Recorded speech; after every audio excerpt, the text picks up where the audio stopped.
नमस्कार। आप सुन रहे हैं कहानी गोल्ड। आइए दोस्तों सुनते हैं डॉक्टर पुष्पा सक्सेना जी की लिखी कहानी परिष्कार। यूनिवर्सिटी कैंपस के फाउंटेन के पास खड़ी आकांक्षा ने झुंझलाकर रिस्ट वॉच पर दृष्टि डाली थी। पूरे 20 मिनटों से वह खड़ी अक्षत की प्रतीक्षा कर रही थी। धीमे धीमे सिप करते कोक भी समाप्त हो गया था। व्यग्रता से सामने दृष्टि डालते आकांक्षा को पेड़ों के पीछे से आती अक्षत की सफेद कार दिखी थी। नहीं बोलना है उससे। कोक का खाली कैन डस्टबिन में डाल फाउंटेन के सामने वाली सीढ़ियों पर बैठ आकांक्षा ने किताब खोल ली थी। आई एम एक्सट्रीमली सॉरी आकांक्षा। जैसे ही कार निकाली अनुराग मिल गया। तुम तो उसे जानती ही हो, जल्दी पीछा छोड़ने वाला नहीं है। किसी तरह उसे डिपार्टमेंटल स्टोर पर उतार भागा आया हूं। अक्षत ने आते ही सफाई दी थी। आने की क्या जरूरत थी, उसी के साथ पूरा डे स्पेंड करते। आकांक्षा ने मान दिखाया था। ठीक है, वापस चला जाता हूँ। बेचारा लंच के लिए इनवाइट कर रहा था। मैंने सोचा शायद यहाँ मेरी ज्यादा जरूरत हो। लंच छोड़ने का इतना गम है? यहाँ 1 घंटे से अकेले हम एंजॉय कर रहे हैं ना। कहा ना भाई, अब गुस्सा छोड़ो। आओ पहले कैंटीन चलते हैं। कुछ ठंडा लोगी तभी दिमाग ठंडा होगा। अक्षत ने परिहास किया था। मैं पहले ही कोक ले चुकी हूँ, तुम्हें लेना है तो ले लो। चलो, तुमने कोक ले लिया, मुझ तक ठंडक पहुंच गई। अक्षत शरारती हंसी हंस दिया था। तुमने वादा किया था अपनी यूनिवर्सिटी लाइब्रेरी में मुझे इंट्रोड्यूस करा दोगे। भूल गए ना। प्लीज अक्षत, मुझे कुछ जरूरी रेफरेंस बुक चाहिए, चलो ना। इस तरह प्यार से कहो तो आकाश के तारे भी तोड़ लाऊंगा। बस 2 मिनट। कल जो नमूना रखा था उसकी प्रोग्रेस देखता चलूं। ओके। अक्षत के साथ आकांक्षा भी उसके डिपार्टमेंट में चली गई थी। शीशे के जारों में रखे उन अजीब नमूनों को देख उसे न जाने कैसी वितृष्णा सी हो उठी थी। शोध छात्रों के नमूने कल्चर प्लेट्स में ह्यूमन डिप्लॉयड सेल्स ग्रो कर रहे थे। इन विकृत नमूनों से ही हम सुंदर आकृति दे सकेंगे आकांक्षा, अक्षत ने उसे बताया था। तुम्हें ये शोध कार्य अच्छा लगता है अक्षत? कभी किसी तरह की ऊब नहीं लगती? आकांक्षा विस्मित थी। किसी टूटी फूटी व्यर्थ की वस्तु को सुंदर सुडौल रूप देकर जो आनंद मिलता है वो कल्पनातीत है आकांक्षा। तुम्हें अपनी शोध सफलता पर पूरा विश्वास है अक्षत? सुना है कभी वर्षों के श्रम व्यर्थ चले जाते हैं। जेनेटिक इंजीनियर हूं मैडम, जीन सुधारने में महारत हासिल करके ही रहूंगा, साहस से कहा था अक्षत ने। जारों में सुरक्षित नमूनों को देखती आकांक्षा के पास आकर अक्षत ने पूछा था, क्या देख रही हो आकांक्षा? विकृति के साथ रह पाना क्या आसान है अक्षत? काश किसी सजीव नमूने को सामने रख एक्सपेरिमेंट कर पाता। मतलब? तुम नहीं समझ सकोगी आकांक्षा, एक ऐसा जुनून सा उठता है। कैसे किस तरह अविकसित मस्तिष्क, प्रकाश रहित आंखों और टेढ़ी मेढ़ी अविकसित मांसपेशियों को सुधार कर रख दूं। मुझे तो ये सब सोचकर भी घबराहट सी होती है अक्षत। ये देखो, एक ऐसा मानव नमूना जिनकी न आंखें थी न कान। What a tragedy. जनरली ऐसे नमूने ज्यादा दिन जीवित नहीं रहते, वरना वरना ये राक्षस पिता को खा जाता। अचानक ये वाक्य जैसे आकांक्षा के मुंह से फिसल गया था। विस्मित अक्षत ने मुड़कर आकांक्षा को निहारा था। Akshat, I am not feeling okay, मैं जा रही हूँ। सफेद पड़े चेहरे के साथ खुली हवा में पहुंच पाने के लिए मानो आकांक्षा उतावली हो उठी थी। लगभग भागते हुए वह डिपार्टमेंट के बाहर वाले लॉन में पहुंची थी। पीछे से आए अक्षत के स्वर में घबराहट थी। क्या हुआ आकांक्षा, एनी प्रॉब्लम? नथिंग, कुछ ठीक नहीं लग रहा है, मैं वापस जा रही हूँ, दैट्स ऑल। चलो तुम्हें ड्रॉप कर दूं। नहीं अक्षत, मैं कार लाई हूँ। पहले डॉक्टर के पास चलते हैं। नहीं नहीं, मैं ठीक हूँ। अचानक हल्का सा चक्कर आ गया था। तुम परेशान मत हो अक्षत, कल मिलेंगे। विस्मित अक्षत को वहीं खड़ा छोड़ पार्किंग प्लेस से कार निकाल आकांक्षा ने अपार्टमेंट की ओर गाड़ी मोड़ दी थी। अपार्टमेंट के अपने रूम में पड़े पलंग पर आकांक्षा गिर सी पड़ी थी। 12 वर्ष पूर्व की उस घटना ने उसे उद्वेलित कर दिया था। आकांक्षा के जन्म के 8 वर्ष बाद उस भाई नामधारी जीव ने जन्म लिया था। उसे देख डॉक्टर स्तब्ध रह गए थे। प्रकाश विहीन नयन और स्वर विहीन कान, मांस का सजीला लोथड़ा, जिससे कोई आशा नहीं। हे भगवान, ये दंड क्यों दिया? मां रो पड़ी थी। पिता के पास माँ को सांत्वना देने के लिए शब्द भी कहाँ शेष थे। डॉक्टरों ने निराशा सूचक सिर हिला दिए थे। नहीं, कुछ भी कर पाना संभव नहीं था। किसी मित्र ने सांत्वना दी थी, ऐसे बच्चे ज्यादा दिन नहीं जीते। पिता तड़प उठे थे। अगर आप चाहें इस बच्चे को मेडिकल कॉलेज के विकलांग विंग में रखने की व्यवस्था की जा सकती है, एक सदर डॉक्टर ने सुझाव दिया था। नहीं नहीं, पराये हाथों मेरा बच्चा नहीं पलेगा, माँ विलख पड़ी थी। दिल्ली, बंबई, कलकत्ता कहाँ नहीं गए थे माँ और बाबा, पर उनके जीवन का अंधकार गहराता ही गया था। चाह कर भी बाबा डॉक्टरों के सुझाव स्वीकार नहीं कर सके थे। माँ हमेशा बीच में आ जाती थी। मैं अपने बेटे को अपने से अलग नहीं करूंगी, मैं इसे पालूंगी, बड़ा करूंगी, भगवान मेरी मदद जरूर करेंगे। घर में वह भाई नामधारी जीव बड़ा होने लगा था। बिस्तर पर पड़े उस भाई को बचपन में आकांक्षा कौतुक से देखा करती। माँ उसका लाड करती, माथे पर काजल का टीका लगा देती थी। जिस बच्चे का अस्तित्व ही आतंकित करे, उसके माथे पर नजर का टीका। वर्ष बीतते गए थे। आकांक्षा ने 10वीं कक्षा पास कर ली थी। बाबा को किसी ने बताया था, अगर वह चारों धाम की दर्शन यात्रा कर ले तो शायद भगवान कोई चमत्कार कर दे। इतने विद्वान बाबा ने माँ का मन रखने के लिए चारों धाम जाने का निर्णय ले लिया था। भगवान तुम्हारी यात्रा सफल करें, हमारे बेटे को नेत्रों की ज्योति मिल जाए, रुंधे गले से माँ ने प्रार्थना की थी। बाबा एक धाम की यात्रा भी तो पूरी नहीं कर सके थे। बस दुर्घटना में उनकी मृत्यु की सूचना ही आ सकी थी। पड़ोस की किसी स्त्री को फुसफुसाते आकांक्षा ने सुना था, बेटा क्या राक्षस जन्मा है, बाप को भी खा गया। आकांक्षा आपाद मस्तक सिहर गई थी। भाई को कोई नाम नहीं दिया गया था। उस स्त्री की बात सुनते ही आकांक्षा ने उसका नामकरण कर दिया था, राक्षस। पलंग पर पड़े पड़े उसे नित्य क्रियाओं से निवृत्त होते देख आकांक्षा का मन वितृष्णा से भर उठता था। माँ लाड से उसे खिड़की के सिख से पकड़ा खड़ा करने लगी थी। लड़खड़ाते कदमों से उसे 2-4 कदम चलता देख माँ के मन में आशा का संचार हुआता था। शायद एक दिन वह ठीक हो जाए, उनके सारे संकट कट जाए। बीएससी प्रीवियस में आकांक्षा के फिजिक्स में सर्वाधिक अंक आए थे। रजत चिढ़ गया था। एक लड़की फिजिक्स जैसे विषय में टॉप करे, धिक्कार है। आकांक्षा को जिस पुस्तक की जरूरत होती वही रजत को चाहिए होती थी। कभी आकांक्षा कोई विशेष पुस्तक अपने लिए रिजर्व कराती तो रजत का पहले से ही रिजर्वेशन रहता। दोनों की प्रतिद्वंदिता दूसरों के मनोरंजन का कारण बन गई थी। एक दिन आकांक्षा गुस्से में बरस पड़ी थी। क्या बात है मिस्टर रजत, मेरी किताबों की यूं जासूसी करते शर्म नहीं आती? जासूसी भी करूंगा, वो भी निर्जीव किताबों की। कमाल करती हैं आकांक्षा जी। जिंदगी में ऐसी बहुत सी बातें हैं जिनकी जानकारी पाने में खुशी होगी। मसलन आपको ही ले ले, आपके बारे में जानकारी पाकर सचमुच खुशी होगी मुझे। रजत हंस रहा था। क्रोध से आकांक्षा के कान तक जल उठे थे। अपने प्रति आपकी उत्सुकता जानकर मैं खुश हो जाऊंगी। ऐसी मूर्ख नहीं हूं, बहुत देखे हैं आप जैसे। मुझे आपसे कुछ लेना देना नहीं है, समझे? लाइब्रेरी छोड़ आकांक्षा बाहर चली गई थी। स्पष्टतः लाइब्रेरियन का सुपुत्र रजत की मदद करता था। आकांक्षा ने कॉलेज लाइब्रेरी जाना छोड़ दिया था। जिस पुस्तक की जरूरत होती वो यूनिवर्सिटी लाइब्रेरी से ले आती। यूनिवर्सिटी में पिता के मित्र फिजिक्स डिपार्टमेंट में ही प्रोफेसर थे। देर रात तक यूनिवर्सिटी लाइब्रेरी में बैठी आकांक्षा नोट्स उतारती रहती थी। घर में उसे न जाने क्यों कुछ उद्विग्नता सी बनी रहती थी। उस विचित्र से भाई का अस्तित्व आकांक्षा को घर में सामान्य नहीं रहने देता था। एक दिन काफी देर से घर लौटते समय रजत ने राह रोक क्षमा याचना की थी। मुझे क्षमा नहीं कर सकोगी आकांक्षा? किस बात की क्षमा मांग रहे हैं? मेरे कारण इतनी दूर इस लाइब्रेरी में जो आना पड़ता है। सच, मैं स्वयं को बहुत अपराधी पाता हूँ आकांक्षा। आप व्यर्थ ही अपराध बोध पाल रहे हैं रजत जी। यहाँ अधिक पुस्तकों की सुविधा है, इसलिए यहाँ आती हूँ। रजत की क्षमा याचना आकांक्षा को पिघला गई थी। चाह कर भी वह उससे नाराज नहीं रह सकी थी। उस दिन के बाद से दोनों की प्रतिद्वंदिता मित्रता में बदल गई थी। किसी पुस्तक में कुछ नया पाने पर दोनों उसे बांट लेते थे। क्लास के बाद साथ ही लाइब्रेरी जाते और घर लौटते थे। बीएससी फाइनल का परीक्षाफल आ गया था।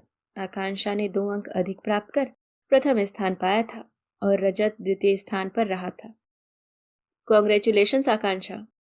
नहीं रजत, तुम्हें फर्स्ट आना चाहिए था। Come on my dear, you deserve this. मैं तुम्हारी प्रसन्नता से बहुत ही प्रसन्न हूँ। एमएससी ज्वाइन कर रही हो ना? सोचती हूँ केमिस्ट्री ज्वाइन कर लूँ। एप्लीकेशन भेज रही हूँ। फिजिक्स में टॉप करके दूसरा विषय चुनोगी आकांक्षा? यहाँ तुम एमएससी में भी टॉप करके यूजीसी स्कॉलरशिप पालोगी या विदेश जा सकती हो। फिजिक्स में तुम ही टॉप करो रजत, मुझे केमिस्ट्री में द्वितीय स्थान मिला है, चाहती हूँ वहां प्रथम आने का प्रयास करूँ। तो यूं कहो मुझ पर दया कर रही हो। मेरी भी एक बात सुन लो आकांक्षा, मैं किसी की दया का मोहताज नहीं। रही बात टॉप करने की, तो क्या जरूरी है प्रथम स्थान हम दोनों में से ही किसी को मिले? कोई तीसरा भी तो हो सकता है ना। अगर तुम मेरी प्रतिद्वंदी न रही तो प्रथम आने की प्रेरणा कहाँ से पा सकूंगा। अंततः दोनों ने फिजिक्स में ही एमएससी किया था। उस बार फाइनल परीक्षा में रजत को स्वर्ण पदक मिला था। बधाई देती आकांक्षा से रजत ने कहा था, कहीं जानकर तो तुमने मेरे लिए ये स्वर्ण पदक नहीं छोड़ दिया आकांक्षा? उतनी उदार नहीं हूं रजत, मैंने कम श्रम तो नहीं किया, पर विजयश्री तुम्हें मिल, आज मैं बहुत प्रसन्न हूँ रजत। हमारी प्रसन्नता अलग अलग तो नहीं, हम दोनों जीवन की हर चीज साथ ही शेयर करेंगे आकांक्षा। रजत कुछ भावुक हो चला था। रजत प्रशासनिक सेवा की तैयारी में जुट गया था और आकांक्षा ने शोध कार्य प्रारंभ किया था, किंतु संध्या का समय दोनों का साथ बीतता था। आईएएस बनकर सबसे पहला काम क्या करोगे रजत? तुमसे विवाह करूंगा आकांक्षा। रजत हंस दिया था। मेरी स्वीकृति लिए बिना ये निर्णय? तुम्हें अपने पर बहुत विश्वास है रजत। अपने पर नहीं, तुम्हारे निर्णय पर विश्वास है आकांक्षा। ठीक पहचाना है ना? रजत शरारती हंसी हंस दिया था। आकांक्षा ने सिर झुका दिया था। प्रशासनिक परीक्षा के परिणाम पर दृष्टि डालती आकांक्षा हर्ष विभोर हो उठी थी। रजत का नाम प्रथम 10 सफल प्रत्याशियों में चमक रहा था। 4 दिन बाद भोपाल से रजत के माता पिता उससे मिलने आ पहुंचे थे। अपने पुत्र के लिए मां से उन्होंने आकांक्षा को मांगा था। प्रसन्नता से मां का थका मुख चमक उठा था। आकांक्षा के पिता नहीं है, अन्यथा रजत सा दामाद पर कितने खुश होते। मां की आंखें छलछला आई थी। भगवान की इच्छा के आगे किसी का वश नहीं चलता। अब तो इन बच्चों की प्रसन्नता में ही हमारी प्रसन्नता है, रजत की मां ने सांत्वना दी थी। आप विवाह कब करना चाहेंगी? मां ने संयत हो पूछा था। आपके कोई बड़े बुजुर्ग होंगे, उनकी राय ले लीजिए, जितनी जल्दी संभव हो, हमें कोई असुविधा नहीं होगी। अचानक पास वाले कमरे से अजीब सी गूं गूं की आवाज आई थी। रजत के माता पिता चौंक उठे थे। माता निक असहज हो उठी थी। मेरा बेटा है, जन्म से अभागा है। बीच में मां रुक गई थी। क्या हुआ आपके पुत्र को? रजत के पिता शंकित दिखे थे। अभागे को भगवान ने जन्म से आह कान नहीं दिए हैं। ओ माई गॉड, उसकी केयर कौन लेता है? May I have a look of him? Rajat के पिता अस्थिर से थे और उस मानवाकृति को देख रजत के माता पिता के चेहरों पर वितृष्णा आ गई थी। आपको तो इसके लिए पूरा समय देना होता होगा मिसेस कुमार। आपकी फैमिली में कोई और ऐसा है जो इसका दायित्व ले सके? इस कटु प्रश्न के उत्तर में सहजता से मां ने कह दिया था, जब तक मैं हूं किसी अन्य की आवश्यकता नहीं। मेरे बाद इसकी बड़ी बहन है, उसे ही निर्णय लेना होगा। ठीक है, हम आपको भोपाल जाकर पत्र लिखेंगे। भोपाल से रजत का पत्र आया था। अपने जीवन से जुड़ा इतना बड़ा सत्य तुमने मुझसे छिपाए रखा क्यों आकांक्षा? काश ये सत्य तुमने पहले ही बता दिया होता। माँ पापा इस बात को गले से नीचे नहीं उतार पा रहे हैं कि तुमने मुझे सब कुछ जानते समझते अंधकार में रखा। उनकी भावनाएं भी समझने की कोशिश करना आकांक्षा। अंततः वे मेरे जन्मदाता हैं। वे कैसे इस बात पर विश्वास करें कि जिस प्रेम विवाह का आधार ही झूठ पर टिका है वह चिरस्थायी हो सकेगा। मैं विवश हूँ। काश हम कभी न मिले होते। रजत। पत्र की एक एक पंक्ति मानो आकांक्षा को लाहना दे रही थी। झूठी है वह, अपने स्वार्थ के लिए उसने धोखा दिया। उस रजत को जिसके प्रथम स्थान के लिए उसने अपना प्रिय विषय फिजिक्स तक छोड़ने का निर्णय ले लिया था, आज उसी रजत ने उसे स्वार्थी ठहराया था। सिर धुनकर रोने की इच्छा मन में दबाए घर में घुसती आकांक्षा को भाई की गूं गूं सुनाई पड़ी थी। उस आवाज को सुनते ही आकांक्षा क्रोध में पागल सी हो उठी थी। माँ बाथरूम में थी। खुले नल की तेज आवाज से भाई की विकृत कंठध्वनि दब गई थी। क्रोधावेश में जोर लगाकर भाई के शरीर को बलपूर्वक खींचकर आकांक्षा ने धरती पर पटक सा दिया था। औंधे मुंह धरती पर गिरे भाई की कंठध्वनि अचानक मौन हो गई थी। आकांक्षा का ओर ध्यान आकांक्षा का उस ओर ध्यान भी नहीं गया था। उसी आवेश में द्वार खुला छोड़ आकांक्षा बाहर चली गई थी, कहीं किसी एकांत की खोज में। लाइब्रेरी के एक कोने में बैठ आकांक्षा रो पड़ी थी। घंटों बाद पुस्तकालय के उस एकांत कोने में बैठी आकांक्षा को पड़ोस के लड़के ने खोजकर खबर दी थी, जल्दी घर चलिए दीदी, आपके भाई नहीं रहे। वे पलंग से नीचे गिर गए थे। डॉक्टर कहते हैं नीचे गिरने से उनकी गर्दन की हड्डी टूट गई थी। क्या? आकांक्षा स्तब्ध रह गई थी। स्वप्नवत आकांक्षा घर पहुंची थी। माँ का रो रो के बुरा हाल था। पड़ोस की स्त्रियों ने आकांक्षा के दर्द पड़े चेहरे पर दया की दृष्टि डाल रोना शुरू किया था। हाय बेटिया, तेरा भैया चला गया रे। आकांक्षा मानो इस संसार में ही नहीं थी। अनजाने में वह क्या कर बैठी। कई दिनों तक निशब्द पड़े आकांक्षा को माँ ने समझाना चाहा था। ऐसे मन छोटा करने से कैसे चलेगा कांची, बेटी हमारे भाग्य में उसका इतने ही दिनों का साथ था। माँ, माँ के आंचल में मुंह छिपा आकांक्षा सिसक सिसक कर रो पड़ी थी। ना बेटी ना, उसके हित में तो जाना ही ठीक था। तुम क्यों रोती है? अभी तेरी माँ जीवित है बेटी। आंचल से उसके आंसू पोंछती माँ भी रो पड़ी थी। माँ, मैंने ही उसे मार दिया। छी, क्या कहती है कांची? वो इस तरह जरा सी देर में पलंग के नीचे आ गिरेगा और झटके से गर्दन टूट जाएगी। कौन जानता था बेटी, जरा नहाने ही तो घुसी थी। हाँ, शायद तू घर का द्वार खुला ही छोड़ गई थी कांची। वहां से लाइब्रेरी जाने की बात कहकर ही तो आकांक्षा घर से जरा दूर पहुंची थी कि पोस्टमैन ने वह पत्र उसे थमाया था। लाइब्रेरी जाने का साहस कहाँ रह गया था। वापस घर पहुंच उसने अपनी चाबी से ही तो द्वार खोला था। द्वार भेड़ते ही लॉक हो जाया करता था। माँ बेटी दोनों ही पर्स में द्वार की चाबी अवश्य रखती थी। काश उस दिन वह चाबी पर्स में ही न मिलती। पर कई बार आकांक्षा ने चाहा था माँ को उस सत्य से परिचित करा दे, किंतु साहस ने कभी साथ नहीं दिया। अपने पुत्र की हत्यारिन को क्या माँ क्षमा कर अपना स्नेह दे सकेंगी? उस घटना के बाद से कितनी रातें उसने जाग कर बिताई थी। कितनी बार सोते सोते वह अचानक चिल्लाकर जाग उठती। माँ उन बातों को उसके दिल पर लगा सदमा ही मानती रही। अपने आप से उसे डर लगने लगा था। न जाने कब कहाँ वह सत्य उसके मुख से निकल जाए। भाई की मृत्यु ने उसे सामान्य नहीं रहने दिया था। माँ ने रजत के विषय में पूछना चाहा था। यहाँ से जाकर उन्होंने कोई पत्र नहीं डाला? तू रजत को लिखकर पूछती क्यों नहीं कांची? क्या पूछूं माँ, तुम्हें अकेला कैसे छोड़ सकूंगी मैं? मेरी किस्मत में जो है झेल लूंगी। तू क्यों मेरे लिए अपना जीवन नष्ट करेगी? रजत अच्छा लड़का है, तेरा विवाह कर, मैं किसी आश्रम में जा बसूंगी। नहीं माँ, मेरी शादी की बात कभी मत करना। इस जीवन में वह संभव नहीं। तेरे और रजत के बीच कोई बात हुई है बेटी? यही समझ लो। मुझे नहीं बताएगी बेटी? नहीं माँ, वो बात नितांत मेरी अपनी है। जन्मदात्री माँ को कैसे बताती? उसके स्वर्गवासी पुत्र के कारण ही बेटी का जीवन नष्ट हो गया था। कितनी बार उसने रजत को अपने घर परिवार के बारे में बताना चाहा था, पर हमेशा उसने यही कहकर टाल दिया था, तुम मेरी आकांक्षा हो, तुमसे जुड़े जो तुम्हारे अपने हैं वो भी मेरे हैं। वही रजत उसे धोखेबाज की संज्ञा दे त्याग गया था। आकांक्षा अपने से डरने लगी थी। रात में माँ को शांति से सोते दे आकांक्षा उद्विग्न हो उठती। अगर माँ को सच्चाई पता चल जाए तब भी क्या वह उसे प्यार से यूं चिपटा निर्द्वंद सो सकेंगी?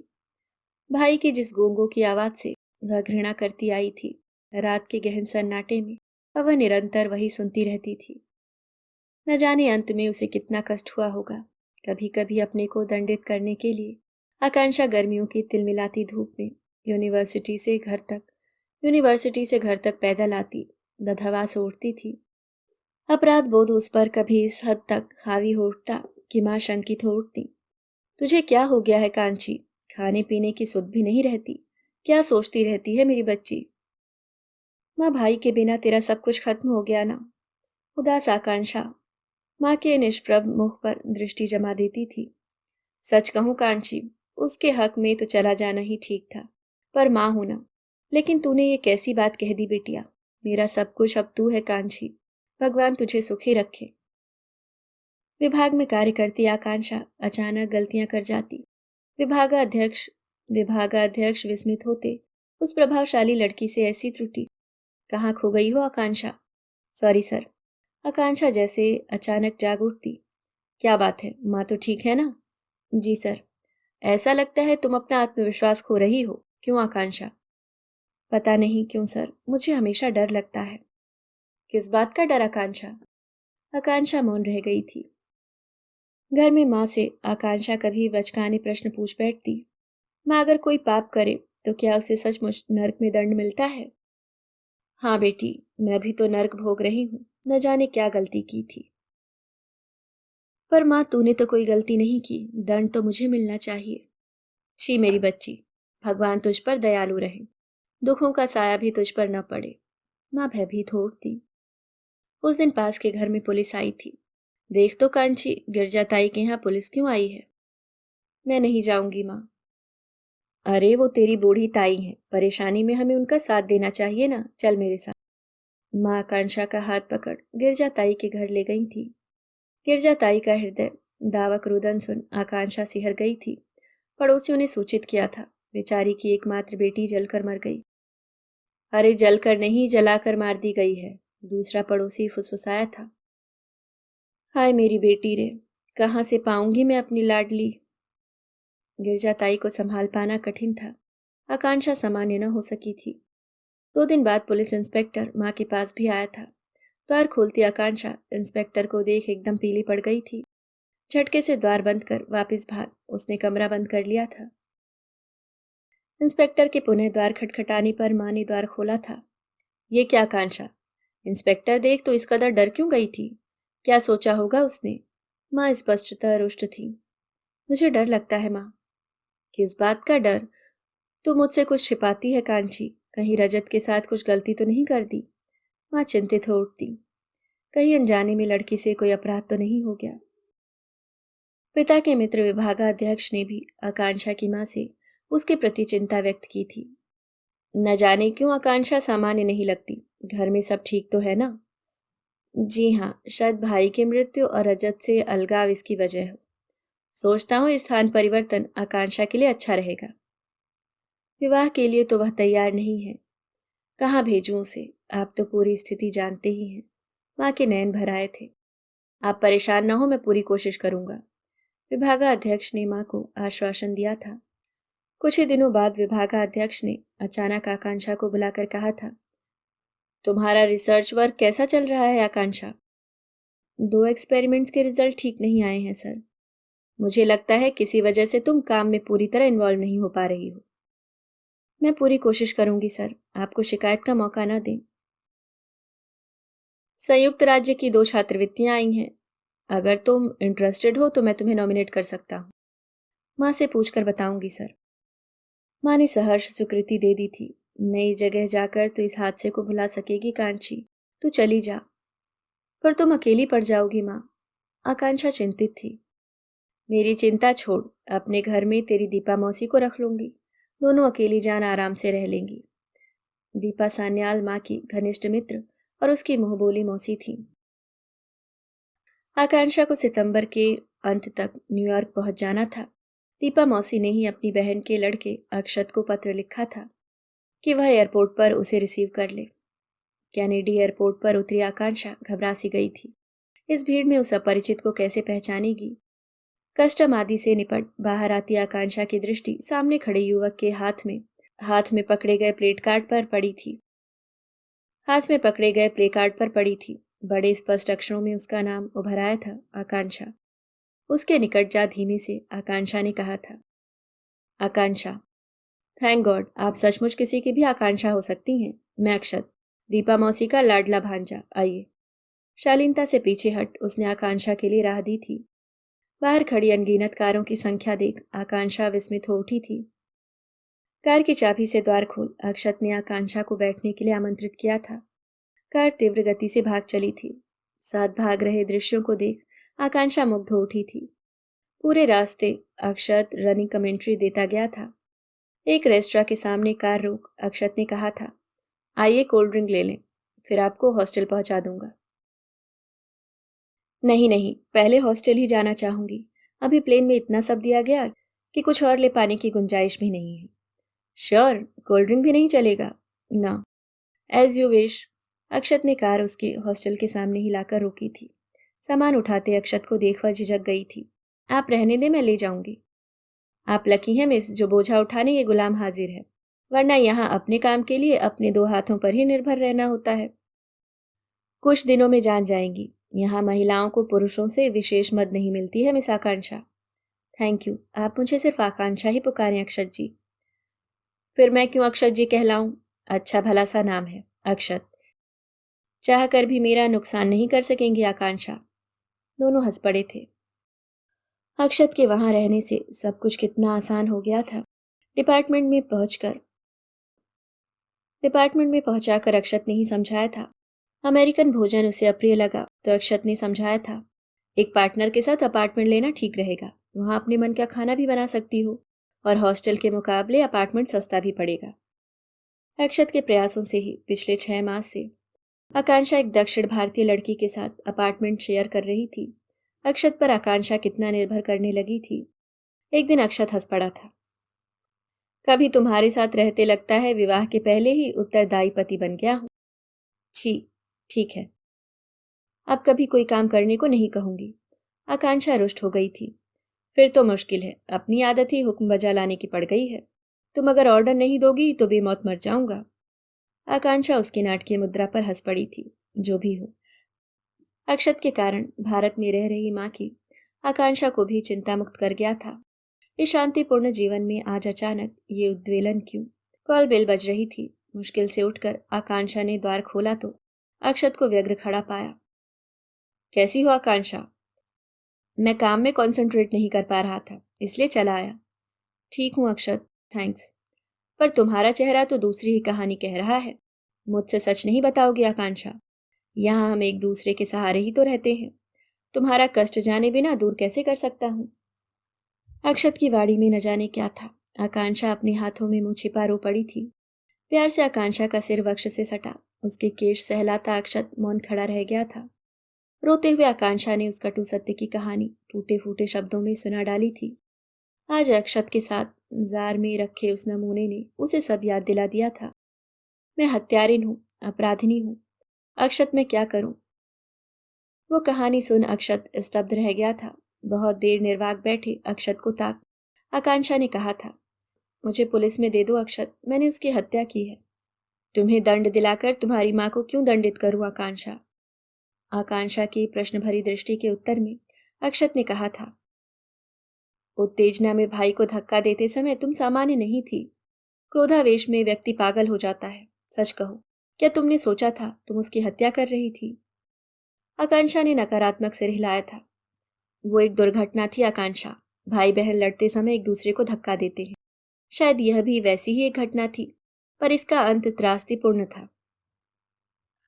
आकांक्षा को मौन पा अक्षत ने आगे कहा था, यही सच है आकांक्षा। मैं यह नहीं कहता तुमने गलती नहीं की। एक असहाय के प्रति तुम्हारा क्रूर व्यवहार गलत था, पर इस गलती का दंड तुम्हारा भयंकर अंतर्दाह रहा है। क्या इतने दिनों तुम कभी शांति की नींद सो सकी? नहीं अक्षत, हमेशा मेरा अपराध बोध मुझे झकझोरता रहा। शायद इसलिए कई बार मेरे साथ भी तुम अचानक असहज हो जाती थी। तुम जब भी मानव विकृति की बात करते थे अक्षत, मेरा अतीत मुझे अपराधी ठहरा, मुझे असहज बना जाता था। कई दिनों के लिए मैं असामान्य हो जाती थी। कई बार मैंने सोचा, क्यों तुम्हें उन बातों से इस कदर वितृष्णा थी? विकलांगता घृणा की वस्तु नहीं है आकांक्षा। सच कहूं अक्षत, यहाँ आकर विकलांगता के प्रति मेरा जीवन दर्शन ही बदल गया है। इस देश में वे कितने सहज, आत्मविश्वास से परिपूर्ण जीवन जीते हैं। प्रत्येक व्यक्ति उनके प्रति सहानुभूतिपूर्ण है। हर जगह उनकी सुविधा का ध्यान रखा जाता है। अगर आज तुम्हारा भाई जीवित होता तो आकांक्षा? मैं उसे अपना दायित्व स्वीकार कर माँ को संतोष देती अक्षत। अब क्या करोगी आकांक्षा? अपनी भूल का परिष्कार करना चाहूंगी अक्षत। मैं भारत लौट रही हूँ। क्यों? उनकी सहायता में जीवन अर्पित करना चाहती हूँ अक्षत, जिन्हें सहारे की आवश्यकता है। मैं भी तुम्हारे साथ का प्रत्याशी हूँ आकांक्षा। तुम समर्थ हो अक्षत, मेरे गुरु हो। तुम विकृति को सुकृति में बदल सकोगे, मुझे विश्वास है। गुरु दक्षिणा दोगी आकांक्षा? तुम मांग कर तो देखो अक्षत, मेरा सब कुछ तुम्हारा है। ठीक है, यहाँ की पढ़ाई पूरी करके हम दोनों साथ भारत वापस लौटेंगे। वहां तुम अपने निर्णय को साकार कर सकोगी आकांक्षा। तुम मेरे साथ चलोगे, ये सब जानकर तुम मुझसे घृणा नहीं करते अक्षत? स्वयं गलती स्वीकार करने के बाद अपराधी से घृणा करना पाप है आकांक्षा। तुमने जो सत्य किसी के सामने नहीं स्वीकारा, वो मेरे समक्ष क्यों स्वीकार किया? बता सकती हो आकांक्षा? निरुत्तरित आकांक्षा के मुख पर आई लट को प्यार से संवारते अक्षत ने कहा था, क्योंकि तुम मुझसे बेहद प्यार करती हो, मुझ पर अगाध विश्वास रखती हो। ठीक कहा ना? शायद। आकांक्षा को उत्तर नहीं सूझ रहा था। अपने अंतर के बंदी अपराधी को मुक्त करने का समय आ गया है। आकांक्षा चलो कहीं बाहर चलते हैं, मन शांत हो जाएगा। अब कहीं बाहर जाकर मन की शांति खोजने की जरूरत नहीं रही अक्षत। तुमने मेरे अंतर की वेदना समझी है, आशीर्वाद दो। मेरी यही अंतर्वेदना मेरे भाई जैसे असहायों को अपनी स्नेहधार से अपलावित कर सके। तुम मेरे गुरु हो अक्षत। अक्षत की चरण धूलि लेने को झुकती आकांक्षा को अक्षत ने उठाकर अपने हृदय से लगा लिया। अभी आप सुन रहे थे डॉक्टर पुष्पा सक्सेना जी की लिखी कहानी परिष्कार।